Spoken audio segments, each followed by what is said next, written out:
Hello guys, मैं हूं मनीष वर्मा और आपका स्वागत है हमारे चैनल लर्न ऑफ टेक्नो पर। डियर फ्रेंड, आज ये हमारा थ्योरी का सेशन है जिसमें हम माइक्रोमीटर के बारे में पढ़ रहे हैं। इससे पहले हमारी माइक्रोमीटर की 3 क्लासें हो चुकी है। अगर आपने वो वीडियो नहीं देखी है तो चैनल पर आपको प्रॉपर प्लेलिस्ट मिल जाएगी थ्योरी के नाम से, वहाँ से आप वो वीडियो देख सकते हैं। डिस्क्रिप्शन में इससे पहले के वीडियो का लिंक मिल जाएगा, वहाँ से आप इससे पहले का वीडियो देख सकते हैं। क्योंकि अगर आप शुरू से लेकर लास्ट तक कंटिन्यू वीडियो को अगर वॉच करते हैं तो ही आपके सारे डाउट वो क्लियर हो पाते हैं, सब कुछ आपको आसानी से समझ आ पाता है। ठीक है डियर फ्रेंड, अगर आप बीच बीच में से अगर वीडियो देखते रहते हैं तो आपका कोई भी फायदा नहीं है ऐसे वीडियो देखने से। तो इससे तो अच्छा आप वीडियो वॉच ही ना करें। अगर आप वीडियो वॉच करते हैं तो आप कंटिन्यू वॉच कीजिएगा शुरू से लेकर एंड तक, ठीक है, ताकि आपको कोई भी डाउट ना रहे। चलिए वीडियो को शुरू करते हैं। आज हम इसमें देखेंगे माइक्रोमीटर का स्पेसिफिकेशन। माइक्रोमीटर का स्पेसिफाई हम किस प्रकार करते हैं, ठीक है। तो माइक्रोमीटर की स्पेसिफिकेशन इस प्रकार दी जाती है, जैसे माइक्रोमीटर के प्रकार के अनुसार, जैसे outside micrometer, inside micrometer, depth micrometer और स्क्रू पिच माइक्रोमीटर आदि। मीट्रिक या बेटिस माइक्रोमीटर, माइक्रोमीटर की रेंज 25 मिलीमीटर या 1 इंच, और माइक्रोमीटर का साइज 0 से 25, 25 से 50, 50 से 75, जो कि मैंने आपको पीछे की वीडियो में बताया था कि इसके फ्रेम पर इसकी माइक्रोमीटर की रेंज और इसका लिस्ट काउंट लिखा हुआ रहता है, ठीक है। इसके बाद में कंपनी का नाम, जैसे मिटुटोय जापान आदि, ये क्या है इसके स्पेसिफिकेशन में आपको मिल जाता है, या जहाँ से आप परचेज कर रहे हैं वहाँ पर आप ये जानकारी आपको देनी रहती है, ताकि आपको जिस माइक्रोमीटर की आवश्यकता है वो माइक्रोमीटर आपको मिल सके, ठीक है। इसके अलावा कुछ और भी माइक्रोमीटर रहते हैं जिनके बारे में हम जान लेते हैं इनकी डिटेल्स। तो फर्स्ट है हमारा हब माइक्रोमीटर, ठीक है। अब इन माइक्रोमीटर से ज़्यादा क्वेश्चन नहीं आते हैं, लेकिन थोड़ा थोड़ा इनके काम और इनके नाम की जानकारी हमें रहनी चाहिए। कई बार क्या है कंपटीशन लेवल में एक आधा क्वेश्चन है वो पूछ लिया जाता है, ठीक है। फर्स्ट हमारा हब माइक्रोमीटर। हब माइक्रोमीटर में कौन सा है, इसका फ्रेम है वो आयताकार स्कल का होता है। इसे 20 मिलीमीटर व्यास वाले सुराख में डाला जा सकता है। इसका प्रयोग हब की लंबाई मापने के लिए किया जाता है। इसकी रीडिंग या पढ़ने का तरीका वो साधारण माइक्रोमीटर की तरह होता है। हब माइक्रोमीटर है, इसे 20 मिलीमीटर व्यास वाले सुराख के अंदर ही डाल सकते हैं। इससे कम व्यास का अगर सुराख है तो उसके अंदर क्या हम हब माइक्रोमीटर को वो नहीं डाल सकते हैं। इसका फिगर भी इसके साथ में दिया हुआ है, वहां से आप चेक कर सकते हैं, ठीक है। नेक्स्ट है हमारा ट्यूब माइक्रोमीटर। नेक्स्ट क्या है, ट्यूब माइक्रोमीटर। तो अब ट्यूब माइक्रोमीटर इसमें क्या दिया हुआ है, इसे स्पान माइक्रोमीटर भी कहते हैं। ट्यूब माइक्रोमीटर को स्पान माइक्रोमीटर भी कहते हैं। इसकी एनविल है वो स्पिंडल के साथ 90 डिग्री के कोण बनाती है। इसके प्रयोग से पाइप या ट्यूब की मोटाई मापी जाती है। इसका फ्रेम है वो फोर्ज स्टील का बना हुआ होता है, ठीक है। रीडिंग सेम वैसे ही देता है। इसमें क्या है, जैसे कि ये यहाँ पर बना हुआ है, ठीक है। तो इसके अंदर क्या करेंगे हम, ट्यूब या पाइप यहाँ पर आ जाएगी। इसके बाद में हम माइक्रोमीटर को क्या खोल करके यहाँ से चेक कर लेंगे इस ट्यूब या पाइप की मोटाई कितनी है, ठीक है। हब माइक्रोमीटर वो 20 मिलीमीटर से कम व्यास के सुराख में नहीं जा सकता है, ठीक है। नेक्स्ट है स्क्रू थ्रेड माइक्रोमीटर। अब स्क्रू थ्रेड माइक्रोमीटर से लगभग एक क्वेश्चन है वो पूछ लिया जाता है, ठीक है। वो किस लिए पूछा जाता है कि स्क्रू थ्रेड माइक्रोमीटर से चूड़ी का क्या चेक किया जाता है। तो इसमें क्या लिया हुआ है, इस माइक्रोमीटर को एनविल व स्पिंडल के फेस कोनिकल होते हैं। इसका प्रयोग वो पिच डायमीटर मापने के लिए किया जाता है। चूड़ी का पिच डायमीटर मापने के लिए स्क्रू थ्रेड माइक्रोमीटर का यूज वो किया जाता है। कंपटीशन लेवल में क्वेश्चन है वो पूछ लिया जाता है dear friend, very very important question है, ठीक है। नेक्स्ट है स्पिंडल व एनविल की कोनिकल सतह का कोण है वो थ्रेड के स्टैंडर्ड के अनुसार होता है। इसकी एनविल फिक्स या मूवेबल भी हो सकती है। इसकी एनविल क्या हो सकती है, फिक्स्ड या मूवेबल, दोनों टाइप की हो सकती है, ठीक है। नेक्स्ट है हमारा वी एनविल माइक्रोमीटर। नेक्स्ट कौन सा है, वी एनविल माइक्रोमीटर। अब वी एनविल माइक्रोमीटर होता है, इसकी कई बार माप से पूछ लिया जाता है क्वेश्चन, ज्यादातर नहीं पूछा जाता है। ज्यादातर जो पूछा जाता है वो स्क्रू थ्रेड माइक्रोमीटर से पूछा जाता है। वी एनविल माइक्रोमीटर है, इसमें इस माइक्रोमीटर का फ्रेम वी आकार में बना होता है, जिनका सन्निहित कोण है वो 60 डिग्री होता है। इसका स्पिंडल आगे से नुकीला तेज होता है। इसके ऊपर सेंटरलेस जॉब मापी जाती है। सेंटरलेस जॉब कैसी होती है, सेंटरलेस जॉब ये होती है जैसे कि ये हमारी कोई गोल रोड है, ठीक है। ये हमारी क्या है, कोई गोल रोड है। इसका एक सेंटर तो ये हो गया, थोड़ा सा बड़ा करते हैं इसको, ठीक है। इसका एक सेंटर तो ये हो गया, ठीक है। पीछे वाले को इरेज कर देता हूं ताकि आसानी से समझ आ जाए, ठीक है। अभी क्लियर हो रहा है।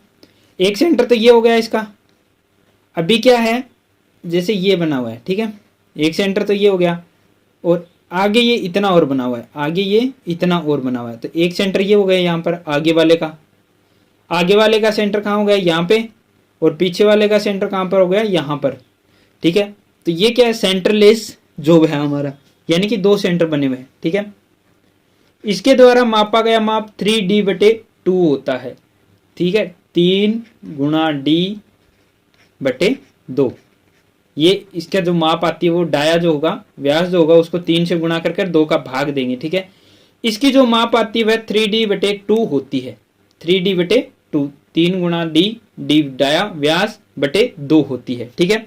तो क्या इसका माप निकल कर आ जाता है सेंटरलेस जॉब का, ठीक है डियर फ्रेंड। इसका ज़्यादा यूज नहीं किया जाता, बहुत ही कम यूज किया जाता है। सेंटरलेस जॉब है वो लेथ मशीन पर तैयार किए जाते हैं टेल स्टॉक ऑफसेट विधि द्वारा। ये इसका फिगर दिया हुआ है वी एनविल माइक्रोमीटर का, सबसे ऊपर वाला ये जो फिगर है ये वी एनविल माइक्रोमीटर का है, ठीक है। नेक्स्ट है हमारा सीट माइक्रोमीटर। अब ये सीट माइक्रोमीटर कौन सा होता है, तो सीट माइक्रोमीटर कौन सा होता है डियर फ्रेंड, चलिए इसको देख लेते हैं। सीट माइक्रोमीटर में क्या दिया हुआ है, सीट माइक्रोमीटर, इसका फ्रेम अंग्रेजी के यू अक्षर के आकार का होता है। यह 50 मिलीमीटर से 150 मिलीमीटर गहराई तक होता है। इसके द्वारा सीट की मोटाई मापी जाती है। इसका पढ़ने का तरीका साधारण माइक्रोमीटर की तरह ही होता है, ठीक है। मापने का तरीका होता है, पढ़ने की रीडिंग वगैरह साधारण माइक्रोमीटर की तरह पढ़ेंगे। इसमें क्या होता है, फ्रेम है उसको क्या ज़्यादा गहराई में बना दिया जाता है ताकि क्या सीट वगैरह वो आसानी से अंदर तक आ सके और सीट वगैरह का माप इसमें लिया जा सके, ठीक है। इसलिए सीट माइक्रोमीटर बनाया, यानी कि इनके नाम और काम वो सेम रहते हैं, ठीक है। नेक्स्ट इसमें दिया हुआ ऑटोमोबाइल माइक्रोमीटर। नेक्स्ट कौन सा दिया हुआ, ऑटोमोबाइल माइक्रोमीटर। अब ऑटोमोबाइल माइक्रोमीटर कौन सा होता है, तो ऑटोमोबाइल माइक्रोमीटर, इस माइक्रोमीटर की रेंज साधारण माइक्रोमीटर से अधिक होती है। इसे एडजस्टेबल माइक्रोमीटर भी कहते हैं। इसका फ्रेम बड़े साइज का होता है। इसके द्वारा 0 से 4 इंच 0 से 100 mm तक का माप है वो लिया जाता है। इसमें 4 एनविल का सेट होता है जो इंचों में होते हैं, अलग अलग टाइप के, ठीक है। ये इसके साइज दिए हुए हैं, मिलीमीटर में भी दिया हुआ है 25 से 50, 50 से 75, 75 से 100 mm तक, ठीक है। ये आपको ऑटोमोबाइल माइक्रोमीटर है, ये बड़ी बड़ी कंपनियों में देखने के लिए मिल जाएंगे। बड़े बड़े टाइप के इनके क्या फ्रेम रहते हैं, ठीक है। जैसे ये देखिए, अब इसमें क्या पीछे से मापने वाला माइक्रोमीटर तो छोटा सा है, ठीक है, लेकिन फ्रेम बहुत बड़ा है, यानी कि ऑटोमोबाइल कार्यों के लिए यूज में किया जाता है, क्योंकि उनमें क्या होते हैं बड़े बड़े पार्ट्स होते हैं, उनको मापने के लिए ये ऑटोमोबाइल माइक्रोमीटर वो बनाया गया है। बड़ी बड़ी कंपनियों में आपको देखने के लिए मिल जाएगा ये माइक्रोमीटर, जब आप अप्रेंटिसशिप वगैरह के लिए अप्लाई करते हैं या परमानेंट जॉब अगर आपकी लगती है कहीं भी कंपनी में, वहां पर आप देख सकते हैं। Blade type micrometer. अब ब्लेड टाइप माइक्रोमीटर कौन सा होता है, तो इस माइक्रोमीटर की एनविल और स्पिंडल आगे से पतली होती है जो तंग स्लॉट में आ जाती है। इसका स्पिंडल घूमता नहीं है, यह थिम्बल के दबाव से आगे या पीछे चलता है। इसका प्रयोग कीवेज कटी शाफ्ट का माप लेने के लिए किया जाता है। इसका पढ़ने का तरीका वो साधारण माइक्रोमीटर की तरह ही होता है। अब ब्लेड टाइप माइक्रोमीटर वहाँ उसका यूज हम कहाँ पर करते हैं, तो इसका यूज हम करते हैं कीवेज कटी शाफ्ट का माप लेने के लिए, क्योंकि कीवेज कटे होते हैं वहाँ पर क्या होते हैं ऊंची नीची जगह होती है, कहीं पर स्लॉट कटा होगा, कहीं पर किनारा रहेगा, तो उनकी माप लेने के लिए ब्लेड टाइप माइक्रोमीटर वो बनाया गया। नेक्स्ट इसमें क्या दिया हुआ है, नेक्स्ट है थिम्बल माइक्रोमीटर, अब सॉरी डिस्क माइक्रोमीटर। नेक्स्ट क्या है, डिस्क माइक्रोमीटर। इसे पेपर गेज माइक्रोमीटर भी कहते हैं। डिस्क माइक्रोमीटर को पेपर गेज माइक्रोमीटर भी कहते हैं, कई बार क्वेश्चन पूछ लिया जाता है। यह भी साधारण माइक्रोमीटर की तरह ही होता है, अंतर सिर्फ इतना है कि इसके एनविल और स्पिंडल के फेस आगे से ज्यादा गोलाई में होते हैं ताकि पतले कागज का माप आसानी से लिया जा सके। पतले कागज वगैरह का माप है वो इसमें आसानी से लिया जा सकता है, क्योंकि इसके आगे क्या लगी होती है, डिस्क लगी हुई रहती है, ठीक है डियर फ्रेंड। डिस्क लगी रही होती है, तो उससे क्या होता है कि कागज को आसानी से पकड़ा जा सकता है इसके अंदर। नेक्स्ट क्या दिया हुआ है, नेक्स्ट देख लेते हैं। नेक्स्ट में दिया है स्मॉल इनसाइड माइक्रोमीटर। अब स्मॉल इनसाइड माइक्रोमीटर का यूज कहाँ पर होता है, तो इसे छोटा इनसाइड माइक्रोमीटर भी कहते हैं। इसमें वर्नियर कैलिपर की भांति जा होते हैं। इसके एक जा स्पिंडल पर घूमता है और दूसरा बैरल के साथ फिक्स होता है। घूमने वाले जा का माप लेते समय फिक्स जा की सीध में करके लॉक कर दिया जाता है। इसके दोनों जा की मोटाई जितना कम से कम होल का व्यास मापा जाता है, जो ब्रिटिश में 0.2 इंच और मीट्रिक प्रणाली में 5 mm होता है। यानी कि स्मॉल इनसाइड माइक्रोमीटर से हम मिनिमम वो 5 mm की माप वो ले सकते हैं। इसकी रेंज 25 मिलीमीटर तक होती है। बैरल या स्लीव पर चिन्हों के नंबर है वो उल्टा होता है इसके ऊपर। और रीडिंग लेते समय जितने भाग थिम्बल से ढके हुए होते हैं वो इसका माप होते हैं। जो साधारण हमारा माइक्रोमीटर होता है उसमें जितने खुले भाग होते हैं वो माप होता है, लेकिन स्मॉल इनसाइड माइक्रोमीटर में क्या होगा, जितने भाग हमारे थिम्बल के द्वारा ढक लिए जाएंगे वही इनका साइज माना जाता है। जबकि साधारण माइक्रोमीटर का जो भाग थिम्बल से बाहर होता है वह माप होता है।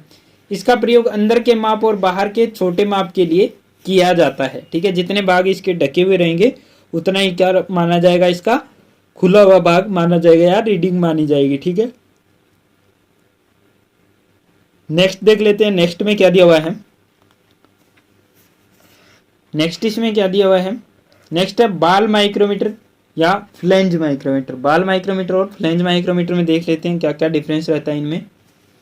तो बाल माइक्रोमीटर कौन सा है, इस प्रकार के माइक्रोमीटर की एनविल व स्पिंडल के फेस अर्धगोल आकृति के होते हैं, जिससे किसी भी गोल जॉब को चेक करने में सुविधा रहती है। इसकी रीडिंग साधारण माइक्रोमीटर की तरह होती है। आगे से कैसे बने होते हैं, अर्धगोल टाइप में बने हुए होते हैं। ठीक है, इस टाइप में बने हुए रहेंगे। तो क्या यहाँ पर गोल जॉब वगैरह पकड़ा जा सकता है आसानी से। ठीक है, नेक्स्ट है फ्लेंज माइक्रोमीटर। बहुत ही इंपॉर्टेंट माइक्रोमीटर है फ्लेंज माइक्रोमीटर, क्वेश्चन पूछ लिया जाता है। यह माइक्रोमीटर डिस्क माइक्रोमीटर की तरह होता है। इसके स्पिंडल और एनविल के फेस फ्लेंज टाइप में होते हैं, जो आगे से समतल और पीछे से टेपर होते हैं। इसका प्रयोग गरारी के दांतों को कॉर्डल थिकनेस मापने के लिए किया जाता है। इसका प्रयोग कहाँ पर करते हैं, गरारी के दांतों की कॉर्डल थिकनेस मापने के लिए इसका यूज है वो किया जाता है। इसका यूज है वो पूछा जाता है ज्यादातर। इसके अतिरिक्त तो जॉब के कॉलर की मोटाई और इंजन फिन्स की मोटाई मापी जाती है। इंजन फिन्स की मोटाई मापने के लिए भी फ्लेंज माइक्रोमीटर का यूज है वो किया जाता है। ठीक है डियर फ्रेंड, चलिए आगे देख लेते हैं। ये फ्लेंज माइक्रोमीटर है, ये वेरी इंपॉर्टेंट माइक्रोमीटर है, इनको आप अच्छे से स्टडी कर लीजिएगा। नेक्स्ट है हमारा डिजिटल माइक्रोमीटर। अब डिजिटल माइक्रोमीटर कौन सा होता है, तो डिजिटल माइक्रोमीटर यह एक आधुनिक माइक्रोमीटर है जिसमें एक डिजिटल काउंटर बना हुआ होता है। ठीक है, जिसमें रीडिंग आती है। यह रीडिंग गरारियों की सहायता से आती है। इसमें साधारण माइक्रोमीटर की भांति 0.01 mm की शुद्धता में आती है। कुछ डिजिटल माइक्रोमीटर वर्नियर माइक्रोमीटर की तरह 0.001 mm की शुद्धता में माप देते हैं। डिजिट माइक्रोमीटर की रीडिंग लेते समय त्रुटि होने की संभावना नहीं रहती, क्योंकि हम क्या डायल या डिस्क पर उस पर पढ़ लिया जाता है, क्योंकि उसमें घड़ी टाइप में चलता रहता है, नंबरों में हमें पता चल जाता है, पढ़ने में आसानी रहती है डिजिटल माइक्रोमीटर में।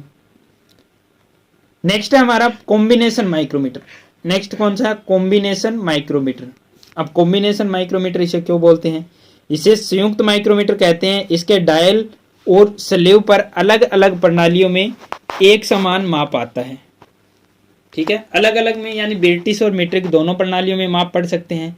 यदि स्लेव पर इंच में माप आता है तो डिजिटल पर मिलीमीटर में माप आता है। यह भी एक आधुनिक माइक्रोमीटर है, इससे माप लेने में सुविधा रहती है। यह अधिक लाभदायक माइक्रोमीटर, क्योंकि मीट्रिक और ब्रिटिश दोनों प्रणालियों में हमें क्या इसकी रीडिंग है वो मिल जाती है। ठीक है, नेक्स्ट है 3 point internal micrometer. 3 point internal micrometer. 3 point internal micrometer कौन सा होता है, यह भी एक आधुनिक माइक्रोमीटर है। इसका प्रयोग किसी भी सुराख के अंदर का साइज मापने के लिए किया जाता है। एक स्मॉल इनसाइड माइक्रोमीटर था जिससे हम क्या मिनिमम 5 मिलीमीटर के साइज माप सकते थे। इसके एक सिरे पर थिम्बल व रेचेट स्टॉप और दूसरे सिरे पर एक कॉलर होती है, जिसमें 3 स्प्रिंग लोडेड सिलिंड्रिकल एनविल लगे होते हैं। 3 अलग अलग दिशाओं में 3 बने होते हैं आमने सामने। इसका स्पिंडल टेपर व कोन टाइप होता है। स्पिंडल को क्लॉकवाइज घुमाने पर साइज बढ़ता है और एंटी क्लॉकवाइज घुमाने पर साइज घटता है। यह एक प्रत्यक्ष मापी औजार है। इसकी रीडिंग माइक्रोमीटर की स्लीव और थिम्बल पर पढ़ी जाती है। इसकी एरर को चेक करने के लिए मास्टर रिंग गेज का प्रयोग किया जाता है। इसके द्वारा 10 मिलीमीटर से 20 मिलीमीटर तक का व्यास का सुराख है वो मापा जाता है। मिनिमम कितना, 10 mm से कम इससे नहीं माप सकते हैं। स्मॉल इनसाइड माइक्रोमीटर होते हैं, उससे मिनिमम 5 mm का साइज हम माप सकते हैं। इसका जो लिस्ट काउंट होता है वो 0.01 mm होता है। इसमें टेस्ट रिंग पीस भी होता है जिसमें 0 रीडिंग सेट की जाती है। यह अलग अलग साइज में मिलते हैं और सेट में मिलते हैं। इसकी रेंज होती है वो 10 मिलीमीटर के साइज में बढ़ती है। ठीक है, 10 मिलीमीटर के साइज में हमें देखने के लिए इसकी रेंज है वो मिल जाती है। ठीक है डियर फ्रेंड, आज की वीडियो में बस इतना ही। वीडियो अगर आपको अच्छा लगता है तो ज़्यादा से ज़्यादा आप इसे शेयर कर दीजिए और याद रखिए हर शाम 8 बजे आपको मिलेगा एक नया वीडियो ओनली हमारे चैनल पर, और हर शाम 6 बजे आपको मिलेगा एक नया क्वेश्चन ओनली हमारे चैनल पर। तो चैनल आगे तक अगर आपने सब्सक्राइब नहीं किया तो सब्सक्राइब कर लीजिए। इसके अलावा ITI से रिलेटेड कोई भी जॉब रिक्वायरमेंट आती है या CTI की कोई भी नोटिफिकेशन आता है, ITI का कोई नोटिफिकेशन आता है, अप्रेंटिसशिप का कोई भी नोटिफिकेशन आता है जो आपके लिए इम्पोर्टेंट रहता है, उसका वीडियो आपको हमारे चैनल पर मिल जाता है। कोई भी डाउट रहता है, आपका डाउट सॉल्यूशन है वो ऑन कॉल किया जाता है, व्हाट्सएप पर किया जाता है। कॉन्टैक्ट नंबर डिस्क्रिप्शन में दिए हुए हैं। इसके अलावा इंस्टा और टेलीग्राम के लिंक भी दिए हुए हैं जहाँ से आप हमें ज्वाइन कर सकते हैं। ठीक है dear friend, wish you all the best.